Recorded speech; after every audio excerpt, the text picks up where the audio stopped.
Hey team, welcome back to the show. Today it is Coach Andrea and I, and we are going to be talking through some takeaways and new approaches to getting lean that I picked up in my 16-week photoshoot prep, which I just wrapped up yesterday actually. Photoshoot was yesterday.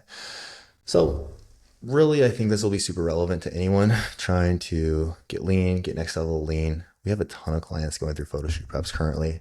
I think I have like 4 or 5 in the works right now. So of course this is super relevant to y'all. And also I think like even any coaches out there, really anyone, just like also going to be sharing new things that I learned, tried with myself, going to be applying to clients, that you'll just find helpful. So I'm excited to get into it. Before we do, anything new to update us on from you this week, Andrea? Yeah, I got a I got a food bump this week via intra-workout carbs. So intra-workout came back and I also am training to failure again and Let's got two go. sets. Yeah, so I've been since the photo shoot, I've been at 3 reps in reserve, or I guess since beforehand. 3 reps in reserve and one top set. So today it was a quad and delt day and I feel like I can't fully straighten my legs because they'll cramp. Okay. So it was a good first day back. It's just so much more fun to push it and train to failure than it is to keep 3 in the tank. Oh yeah. Yeah. No, that recovery, like the recovery period after like a photo shoot prep, which I don't actually think I have to do, and I'm stoked about it. But I feel good, so I'm fine. Is not the most fun. It is very necessary. Like, I mean, you Yeah. probably feel like shit at this point if you hadn't done it, but it is so exciting when you get to like actually take the brakes off again and push hard. Yeah. Yeah. I'm really happy about it. So, Okay, cool. Anything else? um, not really. I'm traveling this week, tail end of this week through this weekend. We were supposed to go to Raw Athletic Club, but I think we're not going to now. We're gonna go to Elevation Gym though. So I'm Elevation's cool. excited for that. Why are you Yeah, going to it Raw? looks like it's cool. Huh? Why not Raw? Well, originally originally we were gonna just drive down to Dallas and go to some of the gyms there we haven't been to yet. And my husband was like, well, flights to like Vegas and Miami are really cheap. Like maybe we just go to one of those two. So I was like, let's go to Raw. We were gonna just go stay in Port St. Lucie where it is. And then that turned into staying in Miami. And then that turned into, well, now if we get a car, they're not like the car place isn't open on Saturdays. The gym is only open to non-members on Saturdays. It's gonna be kind of a pain. Maybe we just don't even do that. So I'm bummed about not being able to go to Raw, but it was gonna be like a $500 gym trip. Yeah, that's So understandable. it's hard to justify that. So it's just gonna be like a beach city trip, and we'll also go to Elevation probably both days because I haven't seen any other gyms that look better than that one. Yeah, Elevation was probably the powerhouse gym there. It was pretty good too. I've only spent like a couple days in Miami, but we went to a ton of different gyms, and Elevation was by far, I would say, my favorite. I would be curious to see if that's changed now. They've got like 4 locations, I Okay, guess. okay. Yeah. We were kind of like we were like Brickell-ish. Okay. Anyways, yeah, I thought it was super cool at the time. So regardless, I think you'll love it, and you'll probably get like the same experience either way. It'll just be fun. Post photo Yeah. shoot like this is a good time to go on a beach vacation like that also. So and no Yeah, that worked kids out. coming along. It doesn't sound like. No, not to this one. Okay. So I don't. We like to like visit gyms and go just spend some time, just the two of us, once a year on a shorter trip. Yeah. Obviously, the kids, the most gyms that we're going to don't have like kids care. It's not really something they are interested in going to visit anyway. So yeah, just the two of us. Sick. Okay. Cool. All right. Well, I don't really have any updates because we're going to be mostly talking through what I've been up Okay. to the rest of the episode. But just jump in wherever. If you have like insight, questions, anything you think would be helpful from like a listener perspective, just hop in. Sound good? Okay. Yep. But please raise your hand. I'm just kidding. All right, so again, talking through my photo shoot prep, which didn't turn into a photo shoot prep until like a week and a half ago. So basically, been dieting for 16 weeks total. Diet started January 6th. I was 233 pounds that week.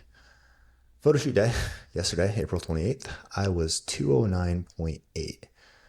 So we came down, what is that, like 24, 23 pounds, basically? Yeah, 23 pounds in 16 weeks. So lost at a good clip. Lowest weight I saw was actually 205.3. So around more like 28-ish Was that a pounds. couple days out when you were carb depleting? Yeah, that was like the after the lowest dig day. So that was after the day that was like what it was like 100 carb, 30 fat. Let me look. I'll look at the end, but yeah, it was like a 1400 calorie day basically. So lowest weigh in was 205.3, but ended up losing about, I would say realistically like 23, 24 pounds. Really stoked with where physique ended up. I would say it's definitely the best I have seen my physique look. It's kind of weird even to like try to compare it to previous photo shoots because I have so much more muscle now that it doesn't, like that's the issue I ran into. It's like it just is like such a different look. But I'm curious to see these pictures and how they turn out. But I was really, really happy with how I looked, how I felt day of. So really fun process. But to kind of dig into a recap of what that looked like before, week by week, before I dig into kind of my lessons, takeaways, new strategies. So weeks 1 through 4 started out really aggressively. Basically, it started out as mini cut, and it was going to be something like 4 to 8 weeks before my trip to Portugal. And again, it kind of just kept extending, and like, oh well, now let's do this, let's do this. So it was just an aggressive mini cut to start out. I was eating 2100 to 2200 calories per day. Occasionally, we would implement like a 2800 calorie refeed day. So still like this was before I was working with Kyle. So like the refeed strategy was quite a lot different. So that's still a deficit for me. And then just doing two 20-minute cardio sessions. So really we're driving a lot more of the deficit through lower calories rather than a whole lot of cardio. Was training 5 days a week, upper lower, push pull lower, which is what I've sustained throughout. I was losing really quickly here too. By the end of that fourth week, I was down like 15, 16 pounds. I think I had like the lowest I had seen was 216. The training performance, like the first couple weeks was good. By like week 4, training performance really started to suffer. I felt So great the with those first, go ahead. refeeds, being that the refeeds were still kind of a deficit, did you notice any improvement in how you felt after doing those? A little bit, not Not really. tremendously though. No, Yeah. I for sure would like refeed it. Probably want to refeed a client a little bit higher. I think that it almost in that instance it might make more sense to like training day, rest day. Training day is a little bit higher, dig day is a little bit lower. Like having it be more consistent, I think as like a one-off refeed like that, it doesn't necessarily, because for me that's probably realistically like 400, 500 calories below my maintenance still, or it was at the time. So like I don't know if that gets a whole lot done in that instance as like the purpose we're trying to serve with a refeed. But again, that's where I was the first 4 weeks. Lost quickly. First couple weeks felt fine in training. Around week 3 and week 4, really started to notice training suffering quite a lot. Also, this was like around the time that we all just got horribly sick and just felt awful. So it's kind of hard to tease out which was which. But I see the same thing with clients. Like we can lose pretty aggressively for like 3 4 weeks, show off a lot of body fat, but then training starts to suffer. We do want to protect our training performance at all costs. The goal is to build the best physique at the end of the phase. Then the better we can train and recover, the more muscle we can build, the more muscle we have at the end of the phase, the better your physique shape, the better you're going to look. Like really the better our body composition is going to be. And it's much more about body composition, not just losing weight quickly on the scale. So week 5, which was also when I started working with Kyle, we shifted things a lot. So we bumped my calories up from 2100 to 2200 to 2800 on training days, 2200 on rest days. Still was training 5 days a week. And pretty quickly, training started feeling so much better again. I started making really, really solid progress. We also added nearly 3 hours per week of cardio. So we shifted from those two 20-minute sessions to five 40-minute sessions, my heart rate at 135 beats per minute.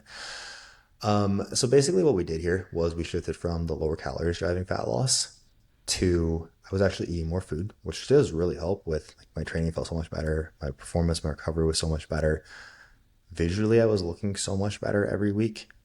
And we just were using more movement, again, that drastic bump in cardio to drive the fat loss along.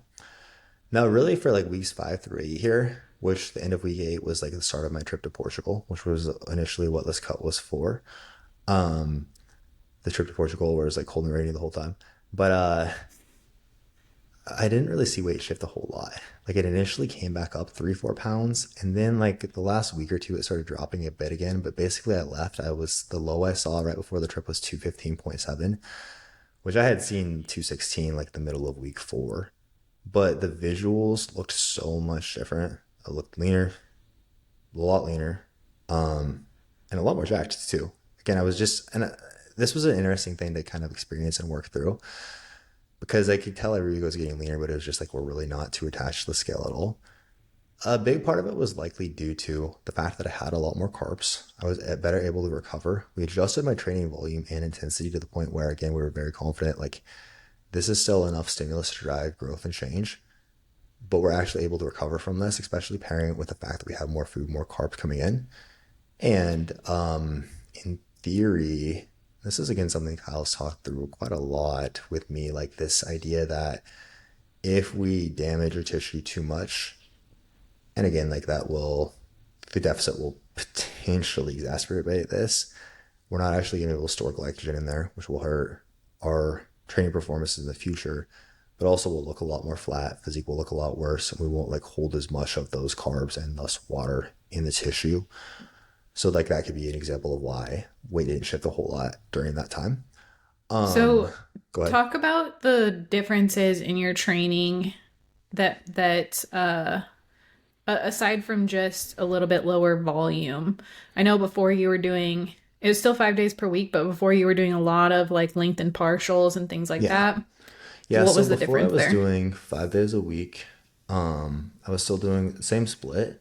Exercise selection changed a lot. So before it was very much focused on training at low muscle lengths, and like really challenging things in the lengthened range. So almost every movement that I was doing was biased towards like again in a lot of like lengthened work specifically. So like for example, like I was only doing the top half of my pull downs. I would only go from like arm extended to like 90-degree bend in the arm and then go back up. Most of my work was very much focused on that, which will be a lot more challenging, but also like from an exercise selection perspective, like for example, all my chest work would be we're doing like a dumbbell press, a Smith press, basically only movements that are very lengthened, right? Whereas then like with this shift, it was more so, hey, maybe we're gonna like have a little bit more focus on mid range. Maybe we're gonna do like a chest fly rather than this press. Again, it's been really interesting to kind of dig into this side of things more. I know we've talked about this before too, kind of shifting away from like, I'm not as convinced that like all this length bias, like everything like at longer muscle lengths all the time is necessarily going to be superior. But also that is going to be more damaging. Us challenging a muscle when it is stretched is going to be typically when we're going to incur the most muscle damage. Actually like what is it? The like loaded, it's like the loaded eccentric, right? But especially like the more we stretch a muscle alongside that, we're going to incur a lot more muscle damage there. Mm-hmm. So that was part of it. And actually alongside that, we pulled back my RIR on a few movements. After the first couple of weeks, I was basically taking most things to like 0 RIR all the time. Actually had me stop, hey, leave one grindy rep.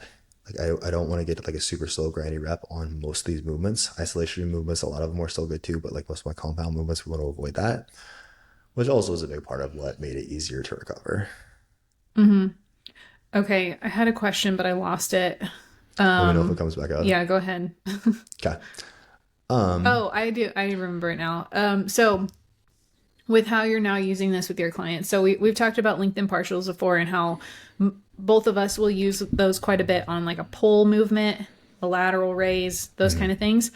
Is that something that you've started pulling back more on if somebody's in a deficit, or in those particular instances, are you still using those quite a bit? I'm not really using it in a deficit. Honestly, I've pulled back on it quite a bit in general, like using the lengthened partials as much. So I I like using still, them for a teaching tool yeah, I on do rows too. and on lateral raises. And even for my own like lateral raises, for example, it's like finishing with lengthened partials. It just like makes sure that you're getting there, because you start to lose range of motion pretty quickly on those. Yeah, And something like that, I will use all the way through a deficit usually. But I something like was, rows, it's interesting to think about it from that different perspective. yeah, so it's kind of similar but different. What I've started telling people a lot more of is just like so maybe it makes more sense for us to focus on like the mid range, for example, for like a row versus lengthened, still like up in the air. But let's say Mm-hmm. hypothetically it does. Really, what I've been telling most people is like, I want you to consider failure because we do run into the challenge a lot. Like, let's say you're doing a cable row, you will fail in a short position, but you will still have a lot in the tank. And what I find is if I prescribe someone like in like you could go to like three-fourths of that and we could crank out like five, six more reps before we actually couldn't move the weight. So what I find a lot of times that people just think of as like me getting fully short, me getting my elbows all the way back by my sides, that's failure. If I'm leaving one in the tank, a lot of times it's like, dude, we still have a lot left here. So typically what I've been telling people for those movements is let's get to the point where we can only do like 50% of the range of motion. Mm-hmm. And like once we can't get that, we failed. For honestly a lot of those short movements, like even like a pull down, like same thing, I would say like, okay, once we can't get past like our eyes, maybe we're considering that like fail. And then if we wanted to add like more length of partials, maybe not. Same thing for lateral raises, like can't get it like halfway up. I'm pretty good with that. So I have pulled back, but I've also kind of shifted that approach. But I do still like it as a teaching tool as well. I definitely still think Mm-hmm. there's merit to it. Um, just like less focused on the LinkedIn specifically for like X benefit. Yeah. That makes Okay, sense. cool. Yeah. Cool. Okay. So yeah, Week 9 to 10. yep, week 9 to 10 here. So again, this was a trip to Portugal. The plan here was like kind of maintenance ish to a surplus. Talked about this quite extensively in the podcast we recorded on it, so I won't talk about it too much here. But basically, I ended up losing 3 pounds over the course of this trip. Actually, I was surprised at how easy it was to manage. We just walked a ton. Honestly, like the food was just so easy. There was just like a ton of seafood. I like carried around a bag of like canned tuna and kiwis and just stuff like that. But yeah, it was pretty easy to manage. Kept getting leaner, felt good. So wasn't really like a big food based trip. It was more like a sights trip than like we're going to this for the food. So worked out well. And it got home, decided, hey, I'm feeling good. We're having fun with this. Training still like trending in the right direction. Cool. Let's push for another 4 weeks of fat loss. So for the next couple weeks there, targets stayed the same.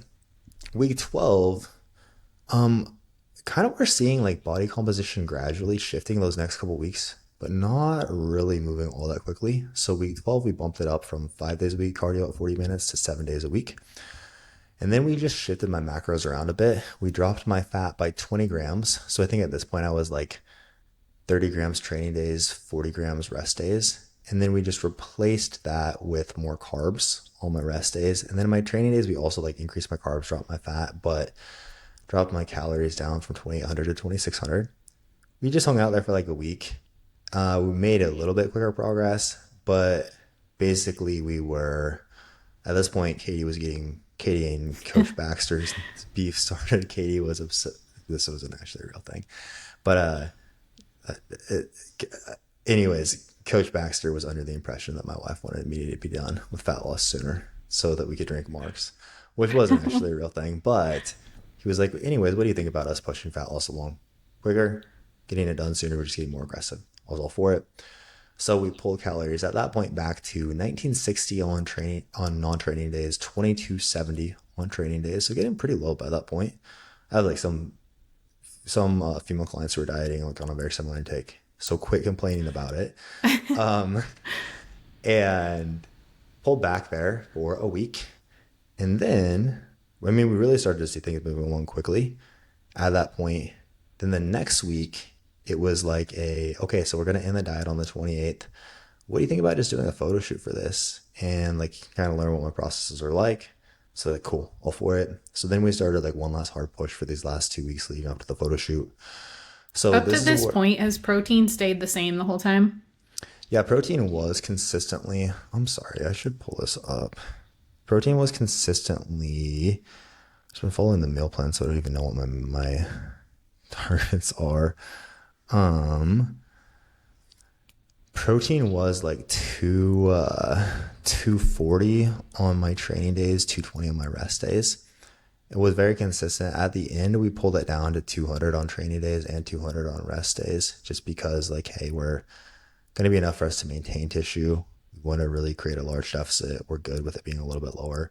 But also like And in the with a meal plan too, I find like as you're adjusting those, I will kind of let go of the exact number of protein because just bringing like we bring oats down, we bring whatever, right. and the protein just naturally comes down. But our meat or whatever protein source is staying the same on the meal plan per meal. Exactly. And that's like in the meal plan too. It would be like, well, your targets here is 200, but we still have 217 grams of protein in the meal plan, for example. So it's like, yeah, but same thing. It's more so like those trace proteins and things like that we're pulling down. So very similarly here, but no, and it never dropped below that like 200 mark. So basically at this point we started the photo shoot push. So again, just like 2 weeks photo shoot prep, let's rip it. So we transitioned to 2 cardio sessions per day, every day. So 40 minutes fasted in the morning and then 20 to 30 minutes in the evening. 1920 cals on rest days, 2200 calories on training days.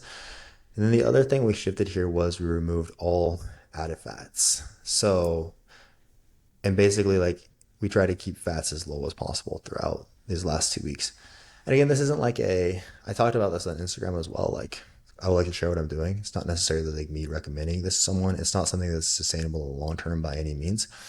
But basically what that looked like is like if I had fat, like my only fats were like, okay, this chicken breast that I'm eating, it does have like 2 or 3 grams of fat, for example. Or like, I mean, if you log it in Chronometer, like a serving of blueberries has like zero point 0.2 grams of fat technically, right? So just those little things would add up to like 10 to 14 grams of fat per day total. But it wasn't Yeah. like adding almond butter, like the leanest meats possible, things like that. Again, just for a very short period of time. Um, Again, definitely not something that I would typically like recommend for a client. It was like a hard, unsustainable push. For sure noticed there like that impacted taking fats that low. Like if I have fats pretty low, I feel fine at like 30, 40 grams even. But once we dip that low, I for sure noticed like my brain is slow. I think you guys probably noticed that too. How has hunger been throughout this time? Hunger and energy. And Hunger. not like, I mean, like, how has it really been compared to your baseline? Not like I'm placeboing myself into this doesn't matter. Yeah, no, I didn't feel rough. I didn't really feel that rough during the time. I would say the time I felt the worst were the last 2 days before the shoot, actually, when we were like eating so much food and drinking so much water. But honestly, it was didn't feel bad to me. Like I didn't really feel that hungry. I Okay. don't know if I feel like I've like thought about hunger and like had to work through so much stuff with my hunger that like now I don't know if I'm just good at like I more so look at it as like I am thinking about food and I know logical. I think I'm just very logical, so it's not like an emotional thing for me. And I think my experience of it is just different than some people's. If that makes sense, like it's Hmm. like I would wake up quite a bit and like I have like my stomach kind of like burns and feels very empty, and like that was for sure like getting to be quite common in the last month or so. But in the day I never felt too terribly hungry. There would for sure be like that. Like I would catch myself like thinking about like, oh, I should get like a creamy. Like this is always what I do in Vallis. I was like, oh, I should like get a creamy and like do all this like shit that people do with their. And outside of that, I was like, I don't want to mess with that. I'm not gonna freeze that in advance. I know I'm not gonna do that. But or like following more like flexible dieting recipe like Instagram stuff because it's like I'm for sure gonna do this when I'm out on my fat loss phase. And now I'm immediately like, no, that looks like so much work. So Yeah. I can for sure tell I was like now more hungry. Same thing, like now I'm like, oh my God, I have so much more. Now I feel like I have way more energy, but you don't really like in the moment. It didn't really feel too Yeah. much. Like I was like that. I would say the last couple weeks I definitely noticed once we transitioned to the low fat, the like more cardio, more so it was like kind of like a combination of that. My sleep for sure got a little bit more messed up after that just because liver glycogen, I think being part of it being so empty, I was like a lot more waking up between like 2:30 and 4. And that's been a really interesting thing where, I mean, since like even like the last couple of days when we've been eating more food, it's like suddenly I can sleep till like 5 or 5:30 again. Whereas it was getting to be quite consistent. So I don't know. It's like it didn't feel bad in the moment, but I can for sure tell like immediately. Like today, I feel like I have so much more energy on this podcast than I have in weeks. So Yeah, I can tell a difference. yeah, yeah, Yeah. definitely. So it for sure impacts you. But well, all in all, wasn't bad. All right, so peak week. Peak week. So again, we wrapped up that last week I discussed. Peak week, final week before the shoot. We went through a lot of like water manipulation things as well. Manipulated sodium, water, food quite a lot. So first day of peak week, I was just at 2,200 calories, no fat. So basically same as I described for the prior week. Second day of my peak week, I pulled down quite a lot. This was, I believe, the day that we were digging the most. So the second day I was at, we actually brought protein back up here. So I was at 250 protein, 100 carb, 30 fat. Third day, fourth day, we kept carbs at 100, but bumped fats up to 100 as well. So it was at 2,100 both those days. Then the last couple days, the goal was to kind of fill me back out. Oh, basically all through those first, 4 days, I was drinking like 2.25 gallons of water per day. Last 2 days, we bumped it up to like 1,000 carbs the first day, fats as low as we could keep them. No, they were still actually like 45 grams to hold the food stick, so not that low. And then the last day, I think we ended up doing like 1,300, 1,400 grams of carbs. I It's think crazy. fat was probably around like 70 by the end of the day. And we were a little over 3 gallons of water. And those And were that was for, the final day so that was Sunday. yeah, that was a Sunday before the shoot. So, were Go you ahead. guys not worried about just stomach volume? Not really. What I have found through this, and because we had run a couple of refeeds prior to this to kind of like test it. We found the same thing is actually it takes a lot for me to like really fill out and I will like go through it very, very quickly. And so we knew like I needed a lot. And so like from a stomach volume perspective, we kept fiber extremely low. Like I wasn't eating like foods that I normally would. Fiber was super low. All like very quick digesting carbs. So it was like a lot of cream of rice, honey. Last day he had me do like a lot of juices, like orange juice, apple juice, things like that as well. So honestly, no, not really, because I really didn't feel like all that terribly bloated. I Hmm. did, however, just like I would just felt dead those last couple of days. I think those was probably the most tired I felt, which was interesting to me. I think part of it, I was just peeing so much. And I mean, also like you are with that, like your electrolytes aren't going to be in the best place. Yeah. Potentially part of it as well. And yeah, and then those were the last couple days before the shoot day. I was really happy with how I looked just yesterday. So we'll see kind of like how the pictures turn out, but I think they should be great. So, why, if you know, why would he use such high carb to fill out versus going a little bit lower carb than that, but adding a little bit more fats to help those kind of stick? That was the goal of the fats the prior 2 days, like loading Okay, the so just fats the prior staggering two them rather days. than Yeah, they were just kind of okay. a staggered approach. And we were still like for day one, yeah, we were at like 45 fat, 1,000 carb. But then day two, like I had to add a lot of food to that and we added quite a bit of fat. So I think I probably was like 70, 80 grams of fat by the end of day two as well. Okay. And then what did your sodium and training do throughout that week? So training, first like 2 days of training were the same. And then after that, he just had me hit one training session the last 4 days. That was just a modified upper body day. because really we do want to reduce stress, we want to drop inflammation, things of that nature. So just had me hit one modified upper body day, pulled out all cardio like the last 3 or 4 days as well. So it was reduced quite a lot. And then you said, what did we do with sodium and water? Is that So, right? well, I know what you did with water, but what about sodium? Sodium. Okay. So basically first couple days where we were pulling out, where we were like super low carb, days where we were low carb, we added in a lot of sodium. So we bumped the water up and sodium up a lot, dropped carbs. So basically he was like, you're gonna look like shit, basically. And it was crazy to see because basically sodium's way higher, water is way higher. So I'm retaining a lot more water. I don't have a whole lot of carbs in my system, so I'm flat. Yeah. And it was wild to see, like at the end of those 3 days, like, wow, my body does look so much worse. But then what we did, so we were like 15, 20 grams of sodium those 3 days, pulled it down. We ramped up water to 3 gallons the next couple of days, pulled it down to 10 grams and then 5 grams the last day before the shoot to basically just keep me like getting more and more water out. Um, it was pretty crazy to see though, like how like I felt like it went like I looked really good at the start of it. I looked like really like flat and just kind of puffy by the Mm-hmm. end of like the like higher sodium and water, lower food. And then of course like we filled back out and it turned out great. But it was really interesting to see like how much my physique changed through all that. Interesting. Cool. All right. Anything else on that before we get into takeaways? No. Cool. Okay. So biggest kind of new, different takeaways for me. I first have to say this was definitely the easiest fat loss phase I've done. I haven't dieted this long in a long time, honestly. It's been since the last photo shoot prep that I did with Brandon. And it is crazy to think that that was 15 weeks. This was 16 weeks. That one That for was me in was 2021, right? Or 22? 2022. Yep. So it ended October 2022, day before I proposed, actually. And that one seemed like such like an epic journey. I don't know. I feel like it was like a time though where it was like I was challenging myself to like dial it in a lot more than I ever had.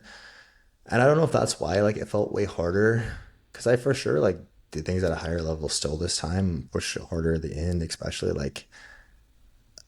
But the approach was different. But I feel like it was like a that at that time I was just like trying to figure out how to integrate all this, and it was new to me and so much more challenging to like follow a meal plan, for example, versus just flexible dieting than it is now. Um, because I really didn't even feel like I was dieting until I feel like the last like 3 weeks or so, which is a funny thing. But I also think part of that is because I mean I only dieted like 7, 8 weeks in the last couple years since my photo shoot prep. I've just done two quick mini cuts. Again, I think one was 4 weeks, one was 3 weeks, and that's it.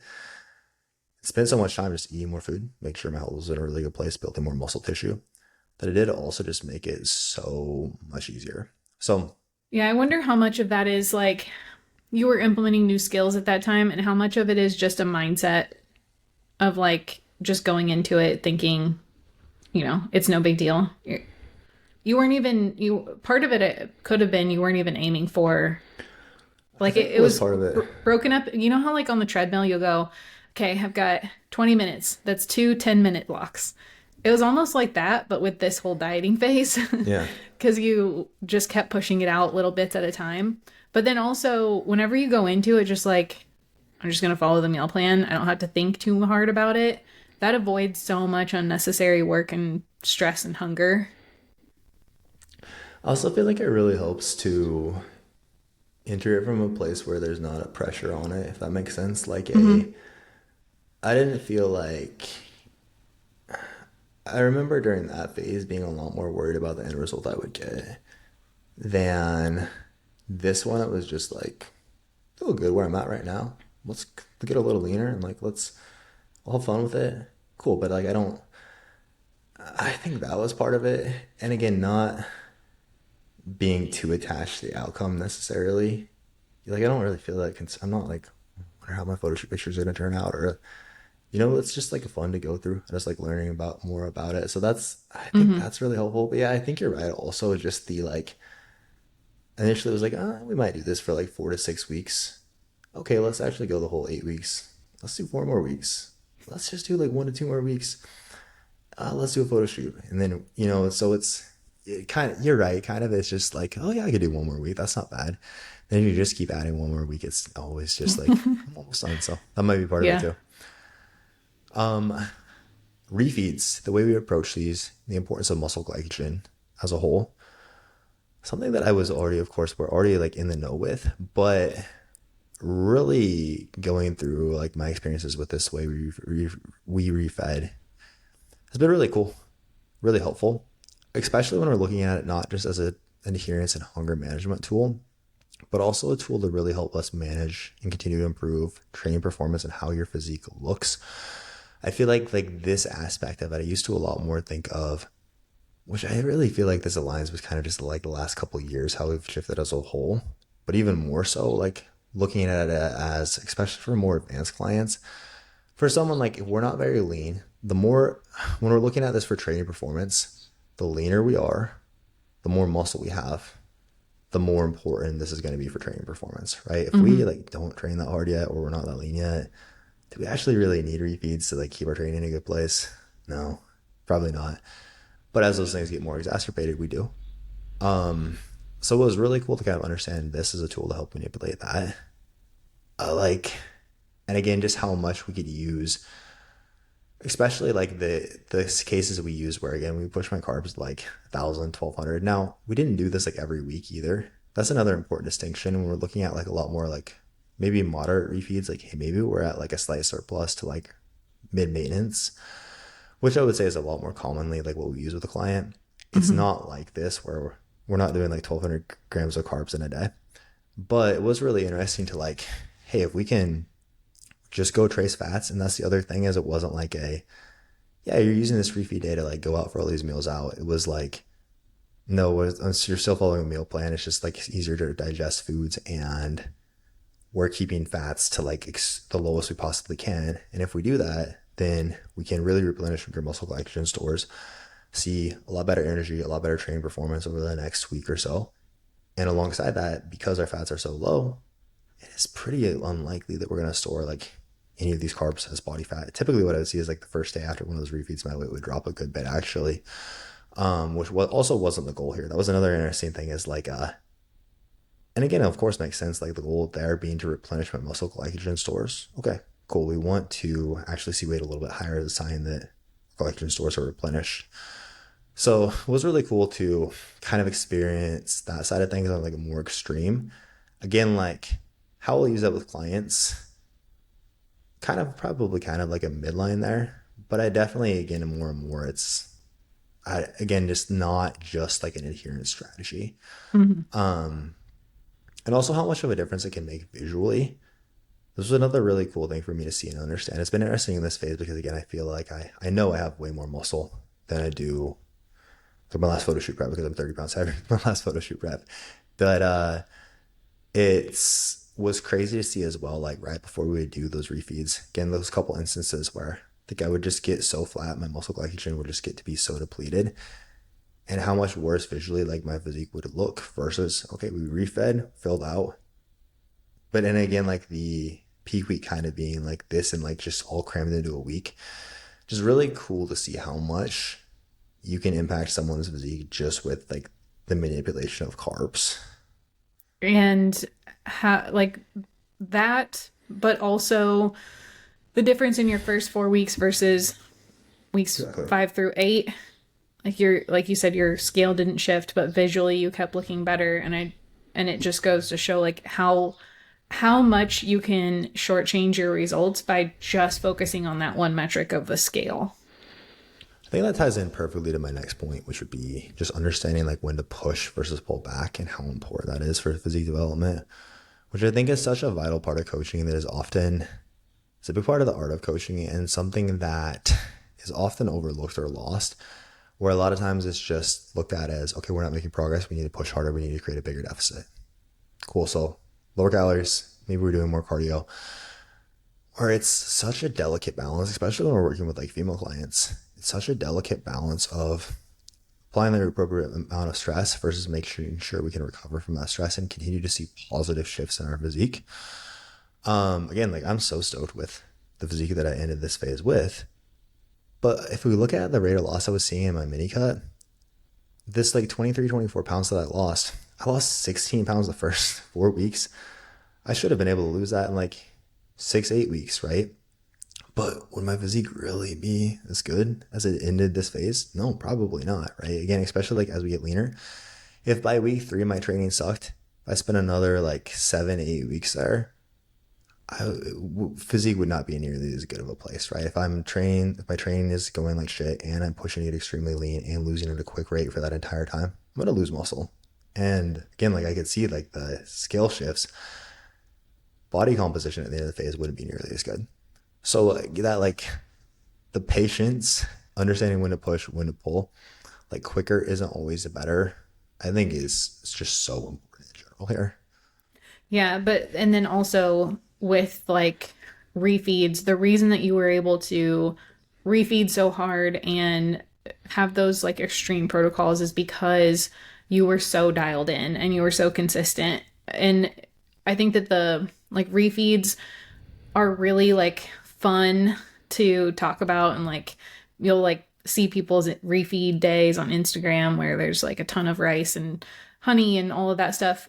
But it's because they're so dialed in. First, they have a lot of muscle to be able to do that, but then also so dialed in. Like if we have just things all over the place or adherence isn't good, we really don't have the need or aren't going to get the response that we want from a refeed day. So like you said, like you called it a push and a pull. We have to have the push in order to be able to have the pull and vice versa. It's a really good point, actually. Yeah, I think I should dig into that more. You're right, because that's I think that gets misconstrued. Because this is nice to hear about, and probably for listening, especially if you're like one of our clients, probably like, well, shit, let's add some refeeds. So I think it's important, yes, how lean we are, and also I only used until the peak week. We only used like 2 refeeds the entire 12 weeks. 16, no, the entire 12 weeks that like Kyle and I were working together. Then my others, again, I don't know if I'd consider those refeeds, they were still like below maintenance. There was like 2 instances. The rest of the time it was like, hey, you look pretty flat. Cool, keep pushing, you're fine. Right. So I think that is important as well, as like, was like, hey, we push really hard for like 3 to 5 weeks before we even use something like this. And then we do it again. So yeah, that's a good point. The push, like the amount that we need to push, I think oftentimes gets, when we talk about like this balance between push and pull, I think it can be easy to underestimate how much we actually need to push before it makes sense for us to pull back. Mm-hmm. Cool. Next was this move more, eat more approach, or kind of this high energy flux phase. Something that we talked about a lot lately as well. Because I've really, again, kind of weird timing here, because this was something that I had really recently started implementing a lot more with clients as well. I've really been enjoying with clients. But basically the idea here is we're increasing activity and calories to get a better body composition rather than just lowering calories. So looking at that kind of fat loss specific, when you are moving more, of course we can eat more food, we can lose more calories, but also, I mean, looking at all the phases. But basically the idea here is typically when we move more and eat more, we'll get a better physiological response. As very consistently, like what I have seen is people's training, in my own case here in Point, like when we made that shift, training was so much better, recovery was so much better. So was losing fat at a good clip. I was moving way more to make this happen, but definitely was getting a better body composition response. I also for sure have found, like, for clients who are maintaining on lower calories than we like, if they can manage extra time, this does make so much sense. And typically it is kind of like when we're looking at move more, eat more, I haven't found it to be like, hey, we're going to have you train, actually doing more resistance training really makes sense. Typically it's like we're already at your ideal dose there. But hey, if we can work up more zone two and then steps second, if we can do more of that, we can kind of use that as a calorie funnel. But we'll have increased work capacity. Your total daily energy expenditure will be a lot higher. You'll be able to diet on more calories. You'll be able to maintain on more calories. All that additional movement should help our nutrient partitioning. We'll be better at stabilizing our blood glucose. Our insulin sensitivity will be better. All this should lead to we're healthier. We get better body composition outcomes if we better partition nutrients, build more muscle. And again, we can get leaner partially because we can just diet on more food. So it's easier to sustain the deficit. It's like personally, I think hunger was also quite manageable in this phase because I was moving so much more. And I find there's like less of a hunger response to moving more and dieting on more calories versus like basically creating the same deficit but with less calories and less movement. So that's been a really interesting kind of takeaway from this and something been using with a lot of clients as well. Yeah. In the case of a like you said, we can kind of increase calories even at maintenance or a build using a little bit more movement like this. But in a fat loss phase specifically, too, you can just get more specific with like the substrate that you're using. So in zone 2, we're going to be utilizing more fat for fuel. We're not burning through glycogen, which means that we're able to still train a little bit better and not like flatten out, so to speak, like we would from more training in the gym or harder cardio training. So getting specific with like the fuel that you're utilizing there is a interesting benefit from it too. For sure. And I feel like these are things that I've just been like thinking about so much more in depth and like applying in such a different way. Like I've for sure talked about fasted cardio way, way more in the last couple of months, as I think everybody's probably very aware. But it is a Yohimbine. cool, yeah, him being, yes. But it is really cool to like think through that more, right? If we're fasted as well, we'll use more fat for fuel rather than more carbs. So if we have more of that glycogen to use later to fuel our training, we can again probably get better body composition outcomes. Like all these little things that people like, it doesn't matter, it doesn't matter, it doesn't matter. As we get a little bit more advanced, probably do make more of a difference. So been fun. I would say the biggest thing from my end, last thing, I say this with great reservation actually, because I don't know that many people are training hard enough for this to be as applicable. But when we are training hard and training well, your volume needs to maintain and grow are surprisingly low. This is something we talked about a lot, but Yeah. it's again it's similar to the point you made before about like the push versus pull. So for example, in the last like 4 6 weeks, there were a lot of movements where I was just doing one set. I don't think I wasn't over 2 sets on anything, but it was like 1 to 2 sets, almost all of my movements, progressing really nicely. And even at the end, like worst case maintained everything very, very well on not a whole lot of volume at all. But again, and I found that more and more with like, think of like my guy Hunter, for example, he trains his ass off, trains super hard, gotten quite lean. We've been able to continually drop volume lower and lower, keep progressing. And we also to allow us to continue to recover in the phase. Oftentimes we need that. But on the flip side, if our training intensity still isn't there, we can't, again, like it's hey, let's like also use this like super low volume approach. Can I go down to like one set, for example, on most movements? Probably not going to get the best outcomes in that instance. So it is very much something that comes with a caveat. I know, Yeah, good. I don't know if I have much to add there. I think that you laid that out there really well because you're correct, but then also it's with that big asterisk of like we have to have the skill first.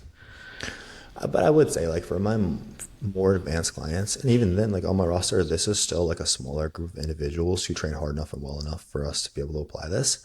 But I have a good amount of people who are at fat loss right now where training's, hey, we're digging, training's starting to hurt a little bit.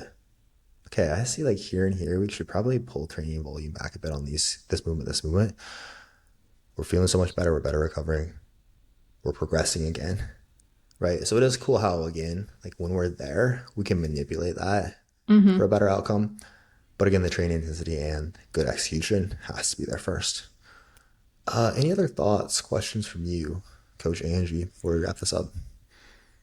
I don't think so. I think I asked all of it throughout, Cool. but I think that this was really cool because nothing was crazy different than what we have done previously. However, I feel like it was just all dialed up to the extreme, and it's really cool to have you as like the case study, knowing that you're like on top of it. You're nailing everything and executing really well to show like how you can touch those extreme ends of the range on these kind of things when you are that dialed in. So No, I it's think it cool. was I'm really, interested to see the pictures. yeah, it turned out good too, honestly. No, it was really fun though. And that's like, I had a couple comments on that. It's like, this is so extreme and like unhealthy. And like, what if you like develop an eating disorder or something like that? It's, I don't feel like I've like hardly looked at my physique in the last, which is like, I don't care that it's not about like the visual side of things. It's truly just like, this is fun. It's so cool to like experiment with that. It's more than even like as Yeah. strange as I saw. It's just like like learning the Extreme, I process. use the word extreme, but that doesn't have to mean unhealthy. Like extreme in Right. that you're doing more cardio than most of our clients would. Right. You're pushing a refeed harder than most of our clients would. Yeah. You also have more muscle than a lot of our clients and are, heavier due to that than a lot of our clients. So it's it's something that because we're not like prepping open bodybuilders, something that we don't get to do with a lot of our clients. And so being able to put yourself through it, where it's things that we can still use and learn from, but not to these exact numbers, is really cool. And I think as a coach, that's exactly what you should be doing though. Mm-hmm. Like, you don't have to always be more ripped than all of your clients, but you probably should be like pushing the limits with your own Mm-hmm. physique. Not pushing the limits in like of your health necessarily, but like pushing yourself to new levels. And that will, it's not like I don't know if this has really been something that's like up for debate. Like almost unless you've been there, unless you've already taken, like if you're listening to this and you've like, if you're like Lyle McDonald listening to this, you might be an exception. But past that, generally, like the clients who want to work with you, the clients you work with will typically be below like where you've taken your own physique. Might not be there all the time, but like probably like you're not gonna get a whole lot of people who want to go further than you've taken yourself. And so like as a coach, as that continually levels up, like you need to be doing these things. You need to be continually pushing yourself to continue to help your clients, continue to grow for your clients, and just be able to better help your people. Yep. Cool. I think that's a great note for us to end it on. If you enjoy the show, do us a huge favor. Leave us a 5-star rating and review. If you want to apply to work with our team, if you're a coach who wants to level up, or just a normal person who again wants to get well above average physique, hit the link in the show notes, apply for coaching, and we will talk to you guys next time.